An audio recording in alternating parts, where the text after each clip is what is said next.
She says, Oh, hi, good morning, everyone. good morning. How are you?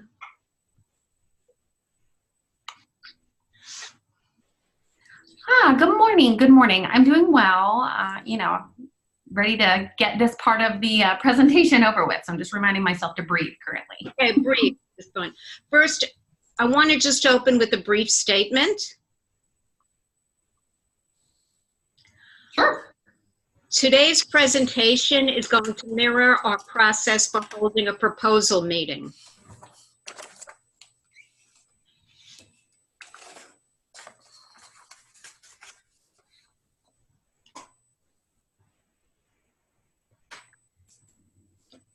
This is the oral defense. I'm not entirely sure what that looks like. Would you mind talking just a little bit to what you mean by that? Yeah, I'm going to do it right now. Okay.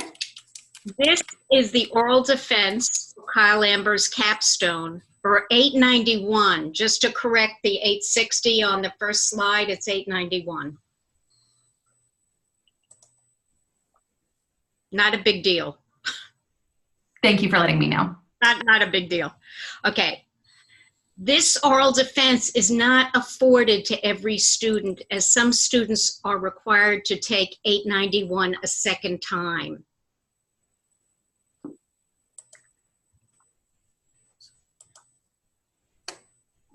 We ask for an oral defense when the 891 capstone is lacking in some clarity and to ensure that the student has a scholarly grasp of the material covered through the concentration coursework.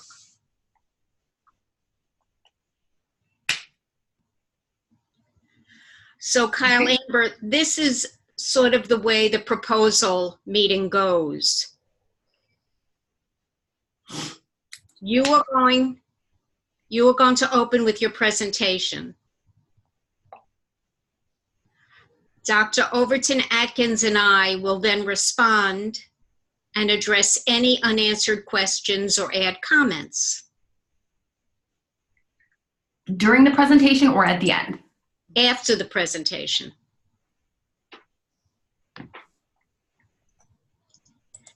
And then Dr. Overton Atkins and I will meet after the meeting and share our thoughts.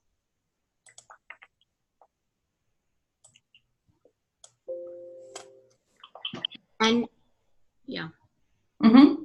And I anticipate that you will get our final assessment of your capstone defense sometime this morning.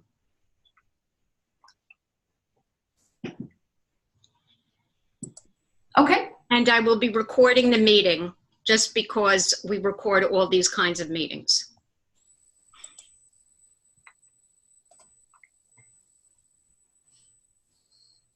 Sure. No problem. Sounds good.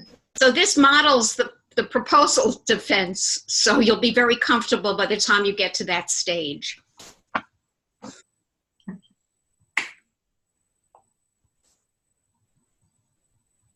Does anyone have any questions before we turn it over to Kyle Amber?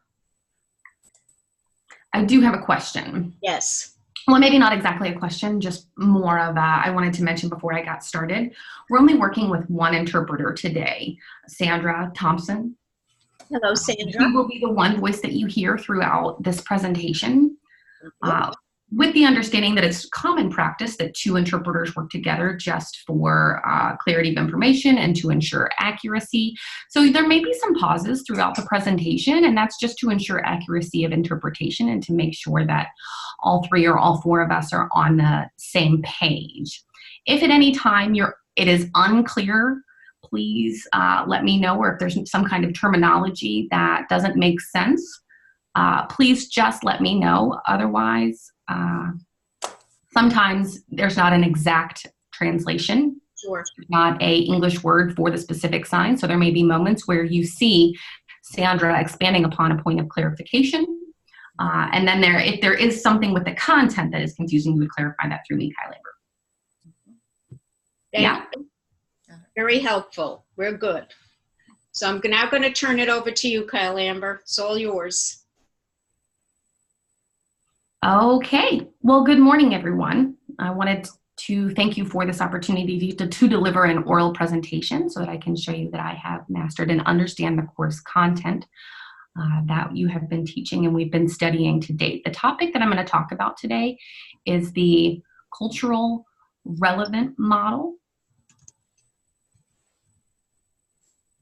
And I think that that's a good starting point for teachers because we're looking at a number of students today who are students of color in the ED K-12 system. But the teaching workforce does not mirror that. The number of teachers of color are not there. Those who are in administration are often Caucasian. And so we want to make that connection for students. And there's a reason behind why we're seeing these disparities, the school to prison pipelines, the lack of models within the field. 1 second, please. Here we go, I'll advance the slide. So this really, I tried to make this follow the line of questions that you sent me. So the numbers that you see on the PowerPoint itself are also aligned with the question numbers that you gave me. Just to ensure that I have all of the content there. So for question number 1, you asked me about what the curriculum was. Or is it something completely different than the cultural relative pedagogy teaching model? Or is what you see on the left is the aims, objectives, that is the content, the curriculum. That is the teaching material. Those are the measurement tools. Those are the written down goals and objectives. Whereas the cultural relative model of teaching is something that you're doing, you're practicing and incorporating within the work that you do as a teacher. And it really looks at the teacher itself and their capacity to teach, right? And so that's kind of the distinction between the two. With the curriculum, that's much more focused on the meat and potatoes, the content. What am I trying to teach to the students and how can I do that? Comes from a place of curriculum and content, things like lesson plans, for example, that are used for teaching. So they go hand in hand with one another, but are distinct models.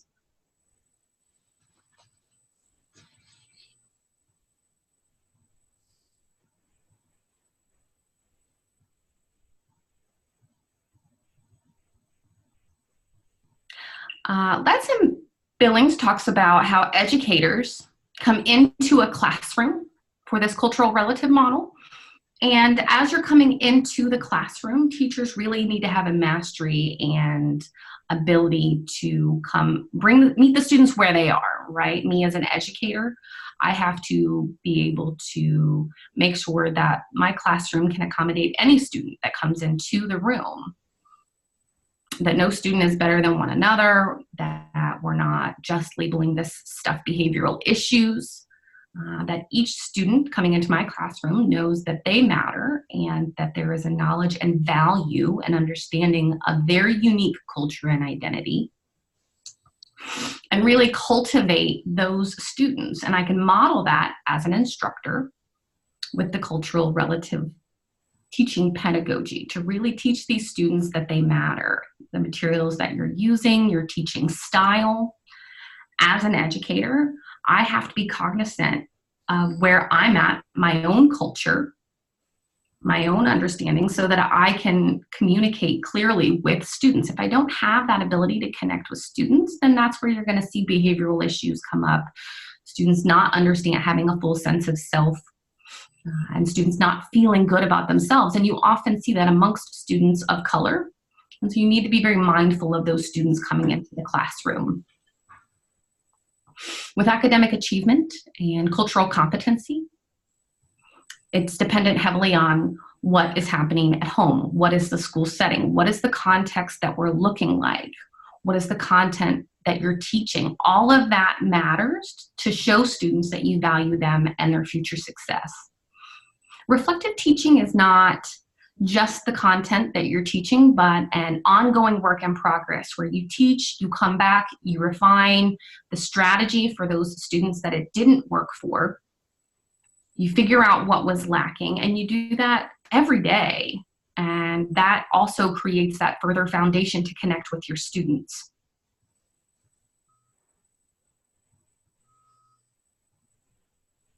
With question number 1, you had asked me about the curriculum. What is important about it? What does it have to do with the culturally relevant teaching pedagogies? And really, this is student-centered based.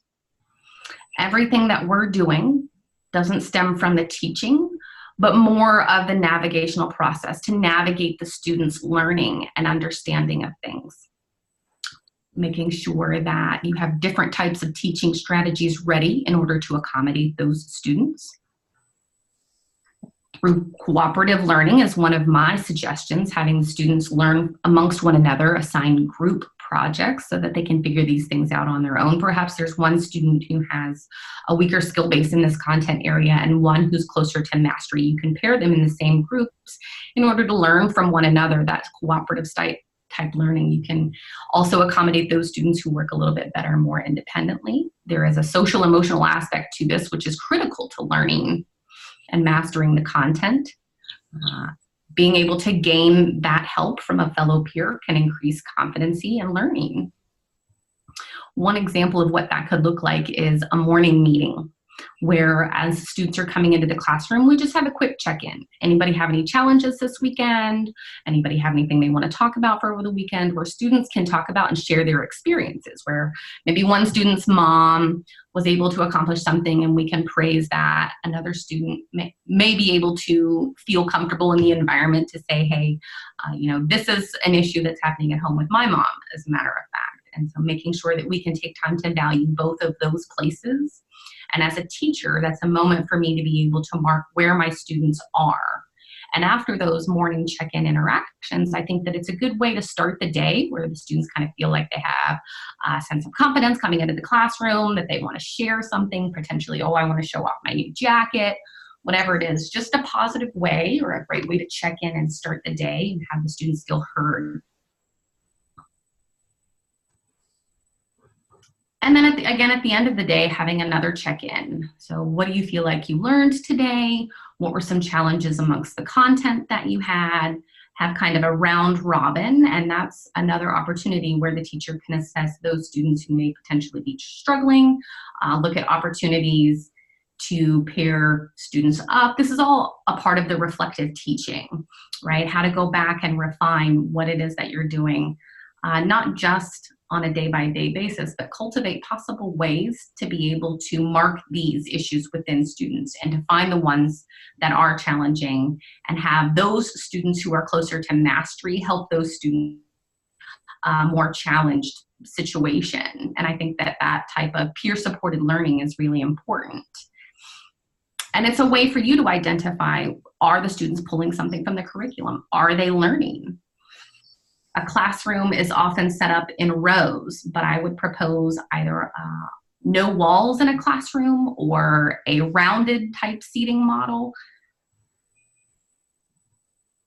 because you want to show that you value the student's experience. You're not just coming into a classroom, you are valuing other things, and you want to show that type of inclusivity or inclusiveness within the environment.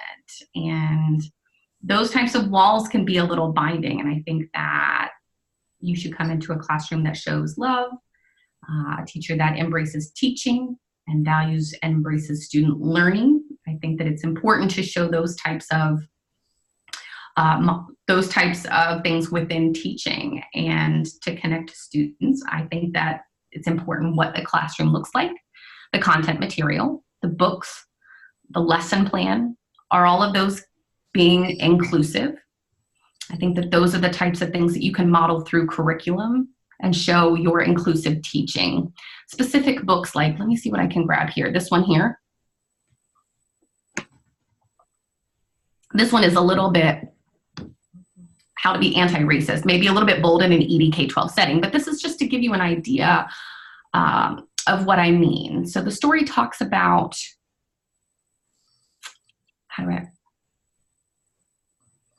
the story's less important, but I was working with one of my own children on this, and it was a really great way of talking about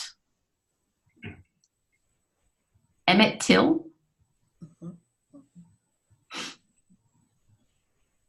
And this is the story of someone who is is told from a young person's perspective. And I think that it's important to include those types of perspectives of what was happening back then. What did other perspectives see? And maybe not as subtle, but a great launching off point for discussions and questions, and whether or not something is privilege or discrimination, because students may not always have a complete understanding of what that means, or maybe the students of color have more understanding or a different understanding of what that means because they have direct cultural application. So this culturally responsive technique, I think it's a way of bridging those things for students and helping create some cross-cultural dialogues in the classroom.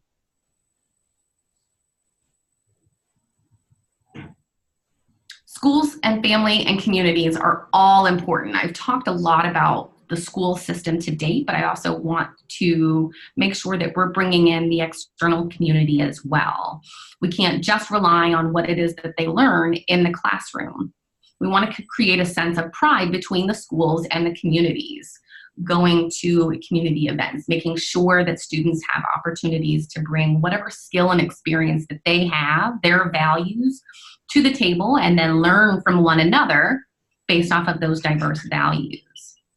Students get to bring their own content knowledge and their own skills into the classroom.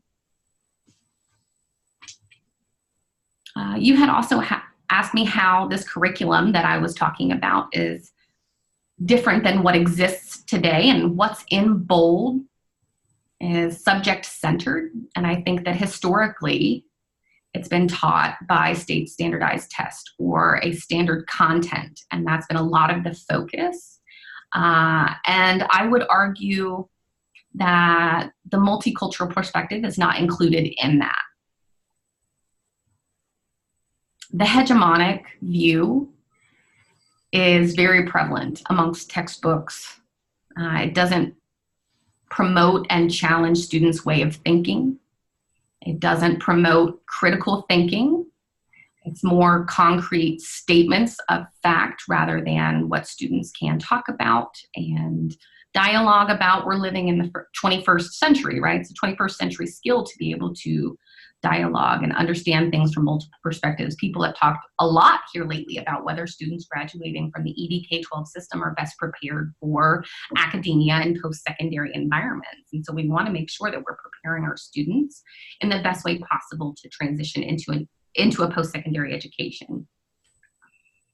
Experiential learning is the connection of what you're learning content-wise in the classroom into real-world application. What it can look like, bringing stories forward, student events, as I had mentioned, being able to talk about different events happening in multiple cultures and have small group or intergroup dialogues about what that looks like for each of them, and then create an assignment where they have to talk about what that experience was like or what their understanding of that is, go back, have further discussions. You can pull from those intergroup dialogue discussions to really play on the critical thinking skills, to create an opportunity for students to learn new and different information, and it's cross-cultural. You get to learn something different. Each of us are going to struggle and have our own pinch points within this, but I think that it creates a connection between students.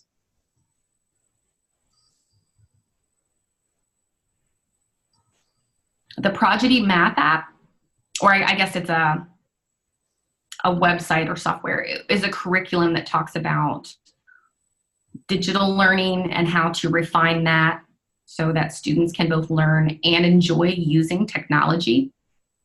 It's experiential learning, so it's not just from a book, it's not just coming from a lecture, it's from the students being able to interact and apply what they know about technology. Things like field trips, making the connection between something, course content that you've been teaching.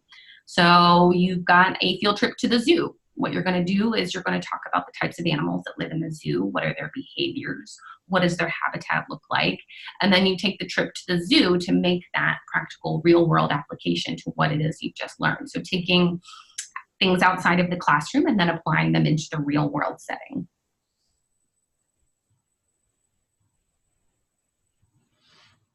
Hashtag the book chat.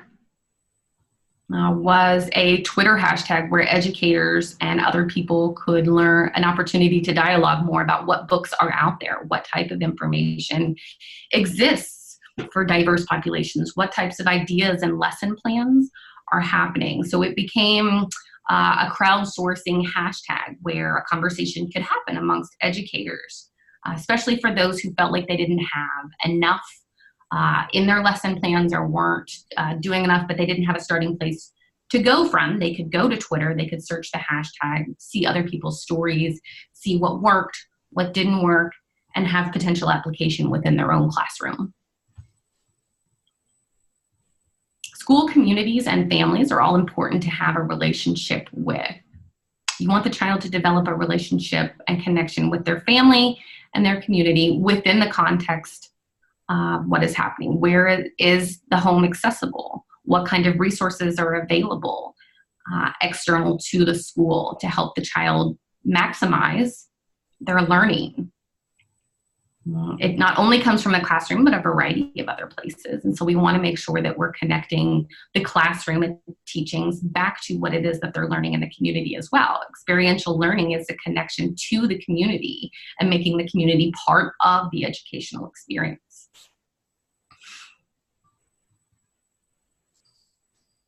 Question number 4 had asked me about cultural competency and what that is. And I think that it is key. A student bringing in their culture, values, and beliefs is one thing, but I need to make sure that I'm cognizant as a teacher of my bias and that I have an understanding of those students' cultures and experiences because they're going to be different than my own. And as an educator, I think that many lack the ability to recognize those biases and challenge points. We have to create an assumption that we want to engage learning with students through things like stories and allow the understanding of community and context to come into the classroom. We have to be cognizant of what available resources are there and engage, capitalize on that. Culture is not something that can be taught. It's something that is ingrained. It's something that we have to be committed to learning, and each student comes in with not a ubiquitous experience, right? They come in with a wide breadth of lived experiences, knowledge, and mastery already. And I think that it's important that this is an ongoing process to practice that learning and challenge assumptions always. And it's important. Well, let me go back and say that teachers are the power. Teachers have the power to be able to help students succeed academically. By showing that we value one student more than others, then it creates a sense for those other students that either I'm not good enough, I'm not worth it, because one student is being focused on, or one student is being the one who's uplifted or given the most attention or whatever it is. The other students can have that sense of, well, where do I fit within this? Things like the school to prison pipeline, where people have been ignored. Students are being ignored in the classroom. And it has a cataclysmic effect on students because they're learning that they're not valued in the educational system. And so we want to make sure that we are mindful of those and that we understand where our biases are, because teachers have the power in the classroom to really help students succeed and gain that sense of confidence to succeed.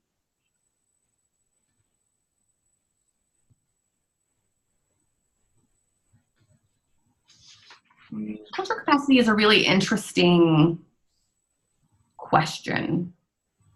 And I'm not going to talk about Bourdieu, Pierre Bourdieu, because I know that there's a lot of controversy about what all of that really means.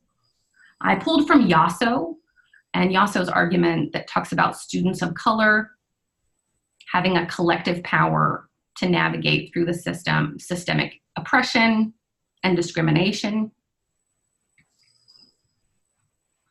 in order to succeed academically.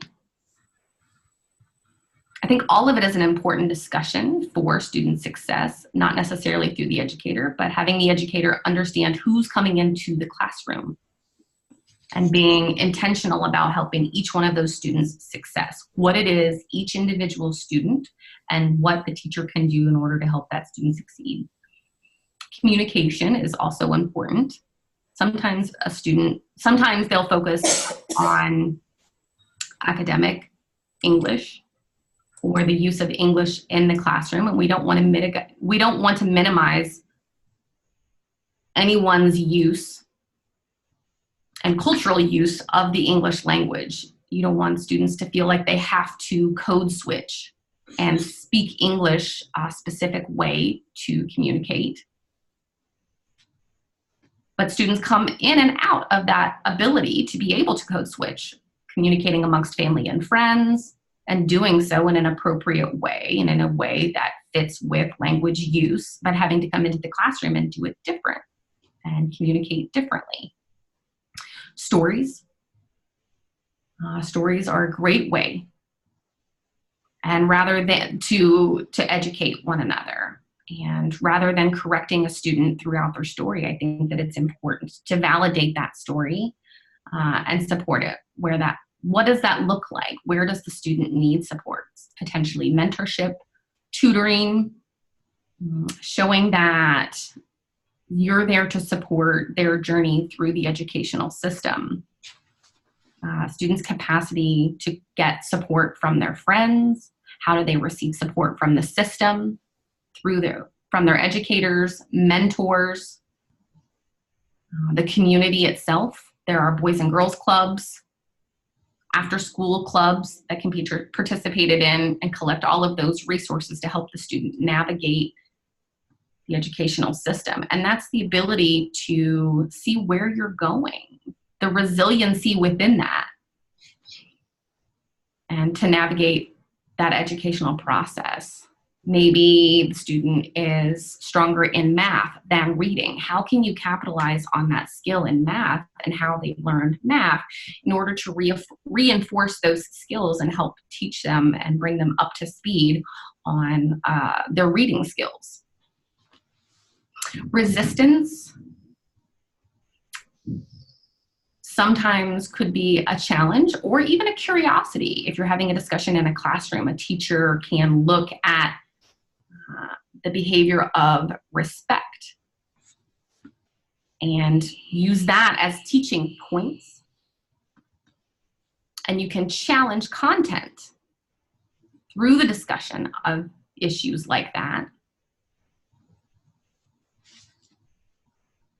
So it's about less application of that resistance as a teacher and modeling what it is you want to see the students do, and make sure that you understand what's happening in the world and you have that ability to understand cultural competency and modeling that for the students. Okay. Question number 6. I wanted to make sure that I clarified. The statement that I made, it was missing the critical mass for teachers of color. Where are they? Where's the critical mass and scholarship? I misspoke. It's not exactly what I meant, and I'm going to own that I wasn't being clear. What I had intended to say is that we need to fill the need for educators of color within the ED K-12 system. So I don't think that I had made my point clear in the paper, but where are they? There are programs and services that support teachers of color, and we have some, but where are the rest of them? Growing the pool of teachers of color is important. We're seeing a lot of attrition, but the number of students of color is growing. So where are the models within their own schools? And where's the support from school leadership?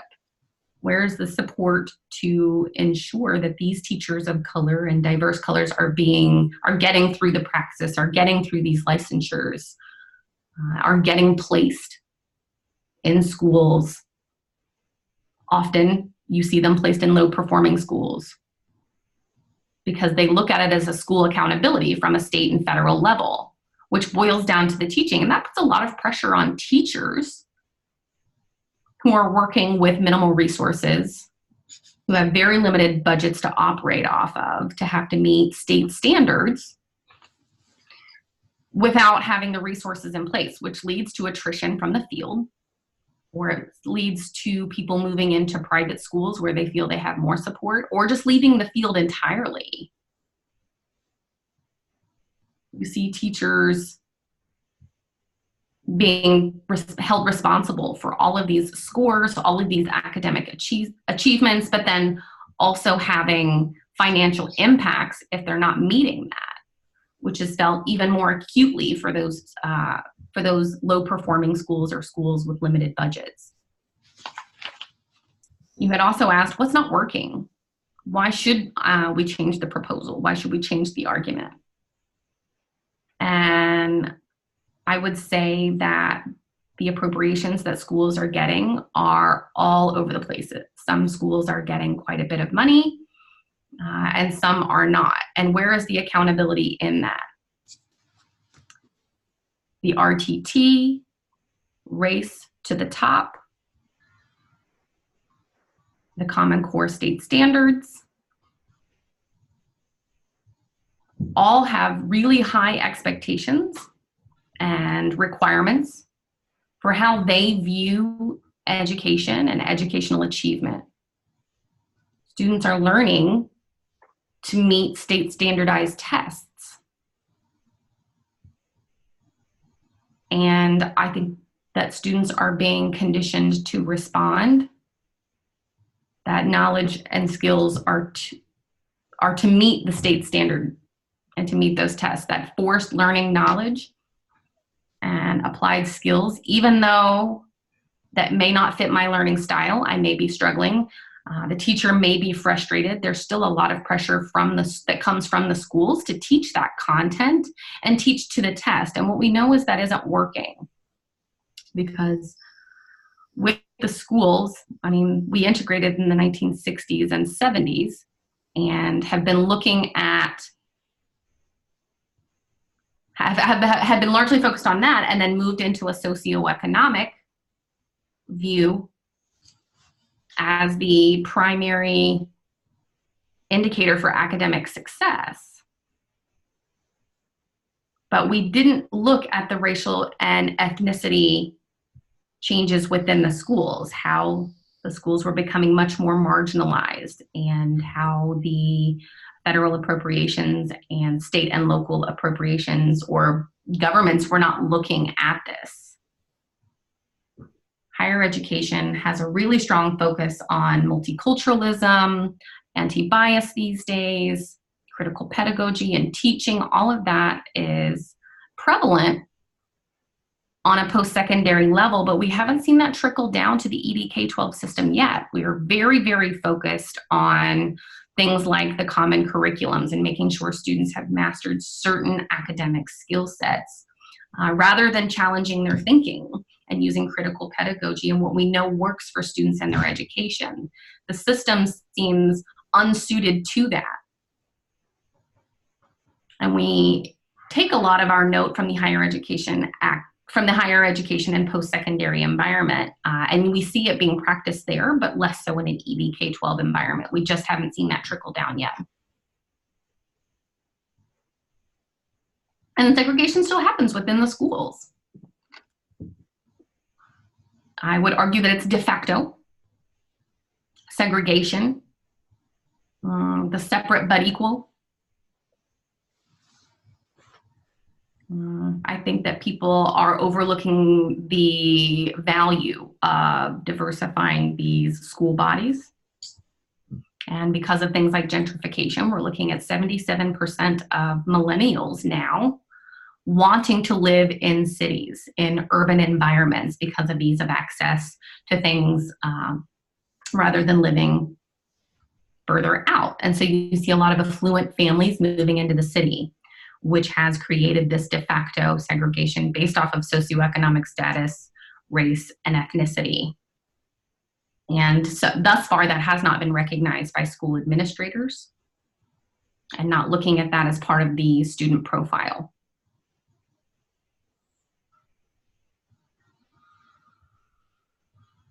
My proposal is to create a connection between teachers and the programs.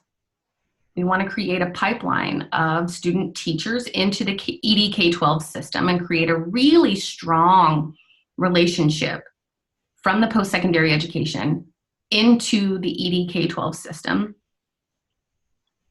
so that teachers are learning critical pedagogy, they're learning anti-bias, they're learning all of these things, and then they're easily able to incorporate that into their classrooms.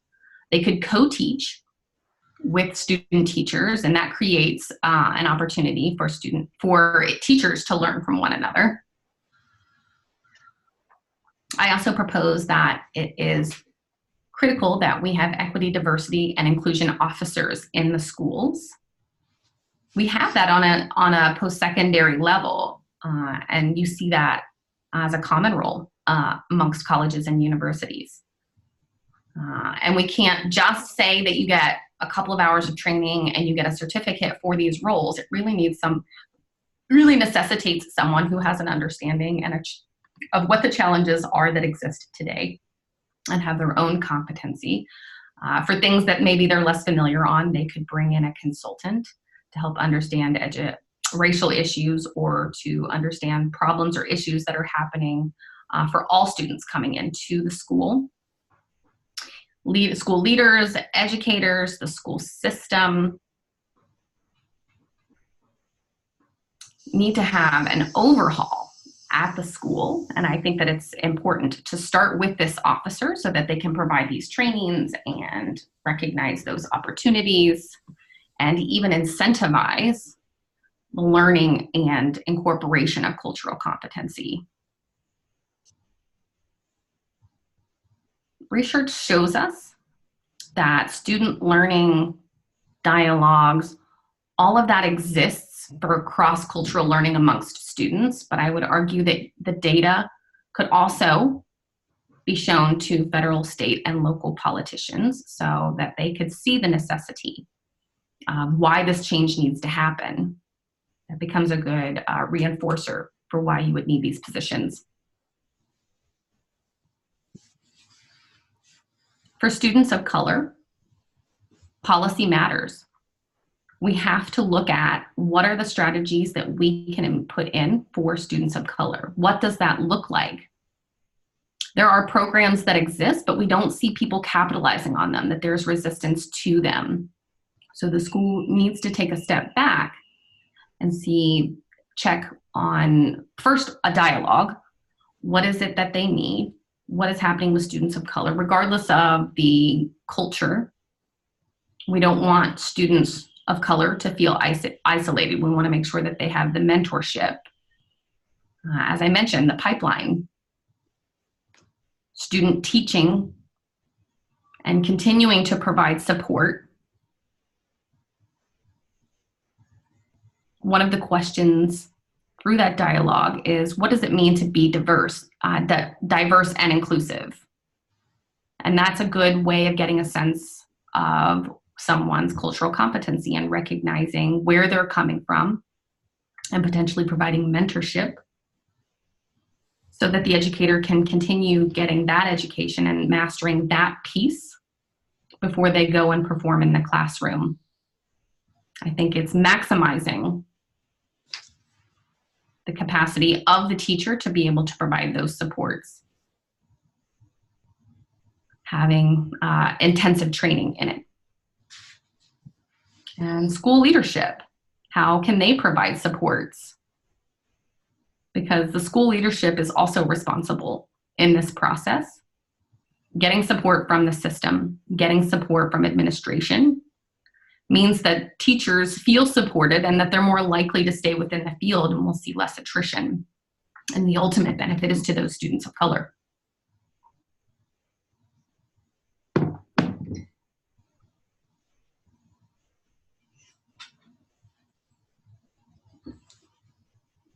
In my readings, some of the things that kind of took me aback were some of the legal explanations of who has rights, what are student rights, what are the schools accountable for, what is the case law that exists, What is the narrative of those people who are struggling in the system to get access to education?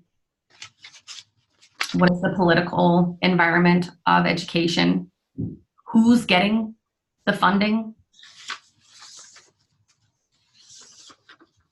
Positivist is the idea of knowledge already applied, and I think we have to look and cultivate knowledge and skills and constantly refine those.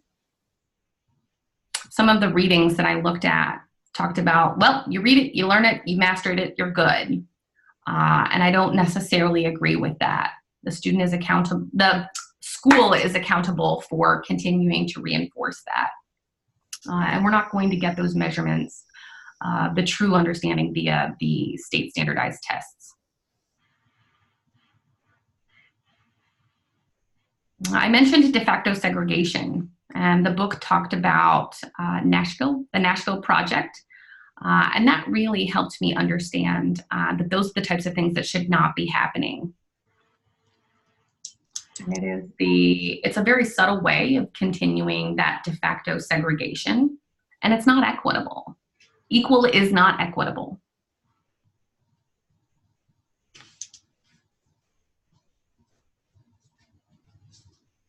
We have to acknowledge, oh, excuse me. So the WHO, from my reading, bell hooks. I want to say that she's the first female writer that really spoke, that I felt spoke from the heart and spoke to the most central point of intersectionality. Historically, what I've been researching and learning is typically one or the other. You have to select one or two identities. But she talks about as a Black female feminist from the perspective of a Black person, from the perspective of being female, especially within the education field, and isn't afraid to name the problem, name what it is those pinch points are, where those struggles are. Within her work and how that has helped guide her.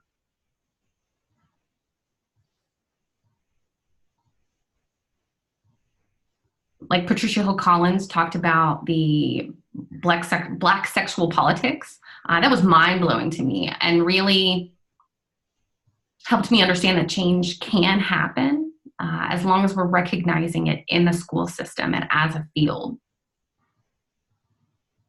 John Dewey also got into the beginning phases of this and talks about the experience and how students need to be able to learn kind of by learning who they are and mastering their skills, any curiosities that they have, being able to pull from that.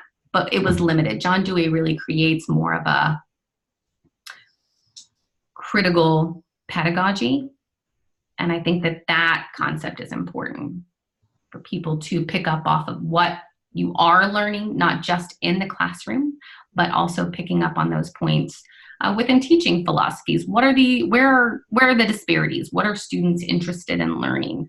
I don't need to work just from my experience, my own biases as a deaf person or as whatever it is, the identities that I bring to the table. Student learning, how to make sure we're meeting them where they are and pull from that. Nodding and Nussbaum look at it from a caring perspective, caring ethics, caring not just for caring for yourself and caring for others. And I think that that's the core of the culturally relative pedagogy. Pulling on that breadth of experience and skills and making sure that each one of the students realize their own humanity, regardless of whether they are impoverished, regardless of the color of their skin. Looking at each student as human and as hungry for knowledge. And I think that that is where the power lies, understanding that each one of them are different. And I think that valuing one another as humans and valuing our humanity is really the starting place in practice and in a way of creating system structure, assessments. We want to dismantle and challenge what exists that doesn't work and become an agent of change.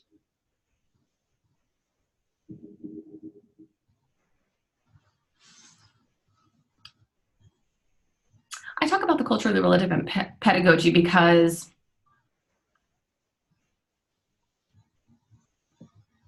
I think that not just creating culturally competent educators, but also making sure that before any social justice work starts, before any of that culturally relative teaching starts, I really think it has to start with the students, or it really has to start with the teacher, excuse me. And it has to, you have to master that and understand that. And it's reflective of the teaching workforce right now. It's difficult because the 77% of teachers right now are white or Caucasian. And I think the number one way of increasing student success and diversity is to also diversify our teachers as well. Student-centered learning, valuing their stories, valuing their knowledge, valuing where they're at, understanding that and being able to modify your teaching ultimately will create that success for students. Experiential learning is where students can thrive learning from one another. It's that cross-cultural learning. It's being able to pick up on one another and enforce the diversity of your student body and decrease the number of negative bias or harm. To increase empathy, I think the world needs a lot more empathy, maybe now in society more than ever. We need to take opportunities to learn from one another and practice empathy. And I think that will increase the pipeline into the number of students of color who eventually want to become teachers. And of course, creating, being a social agent of change. And I believe that is the end of my presentation. Well, I will say Do you want me to leave the PowerPoint up or? No, you can, I don't, Dr. Overton-Atkins, do you need the PowerPoint up? No. We can't hear you, by the way, Betty. No, I was saying I actually have it. I didn't know. I have it in front of me right now, so I don't need it up. Okay. Very clear and very well done, Kyle Amber. Just give me 1 second to take down the PowerPoint really quickly. Let me make sure I stop sharing.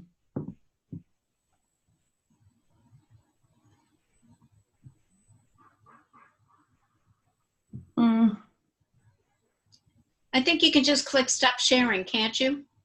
Won't they get rid of it? There we go. Dr. Overton-Atkins, I turn it over to you first, if you like. Yeah, I think that was a very, very good presentation. It helped answer some of the questions certainly I had as I read the paper. So it was helpful in clarifying some of the ideas that you're presenting and the reasons for the proposal that you were making to us for a change. So it was extremely helpful to me. Yeah, I agree. This was very clear.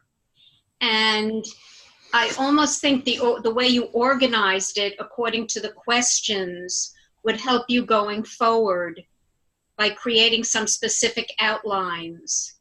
Because the problem was, and quite frankly, it happens with a lot of people, they get carried away with the literature and lose the focus of what they're looking at.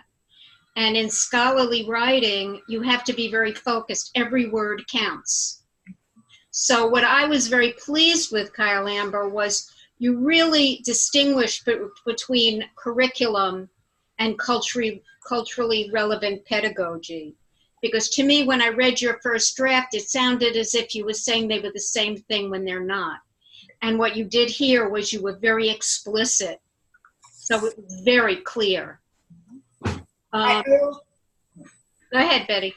I also wanted to thank you very much for your sort of admission about the material on where the faculty or the teachers of color. And so being able to say, yes, you know, I need to back up a little bit on that, because I know one of the things I was concerned about in the proposal was where are these folk going to come from when we know that the numbers, as you very well presented here, are going down in terms. So if you're going to talk about using them, how are you going to find them? And again, how are you going to incentivize them to come into the field in such a way? So I thought what you did here was a much better explanation and a much more feasible one of how that possibly could happen. And I thought the discussion of power was very important. Teachers do not recognize the power they hold and how important it is to give that power over to the children or the students in the classroom. I thought that was, honestly, I thought your presentation hit upon the real heart of your educational change in a very focused and clear way.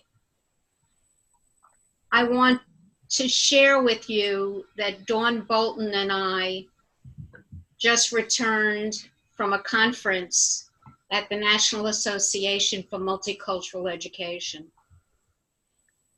And we did a presentation on exactly what you're talking about. And what we discussed was the mirrors and windows that have to be in the classroom. That students have to see themselves in the material, and they have to have a window into other people's worlds. And I thought that was a great way to put it, you know. And the only thing that I would extend to your conversation about teacher attrition, which is so important, is many years ago, I was a white teacher, a white special education teacher in one of the most dangerous, poorest communities in Miami, Florida. And I remember the morale of the teachers in that school and how it was very low until we got a new leader, an African-American woman who was a powerhouse. And she turned everything around in terms of how teachers felt about themselves. So I think, having been a Miami-Dade County public school teacher, I know that leadership holds the key to how teachers feel about themselves, you know, and about the children. Absolutely. Yeah. Dr. Overton-Atkins, do you have any other comments or thoughts? Just one other that I wanted to make sure that I got said too, that while your focus was on the multicultural curriculum and culturally relevant pedagogy as focused on students of color primarily, one of the things I would offer is that there is a lot of research that shows that such a... When I say students of color, I really mean all students. Okay, all right. And less of a hegemonic approach. Yeah, absolutely. Right. Because I wanted to emphasize that there's research that shows how they all, I want to make sure they're all learning together. Right? Absolutely. Very good. So that's one point I want to make sure that you make when you, if you do this presentation again, or if you include it, that you are very clear that this is not just segmented for this. And even too, as we talk about the classroom to prison pipeline, that what we're seeing is that those strategies that have been put in place to kind of bridge that are helpful for everyone.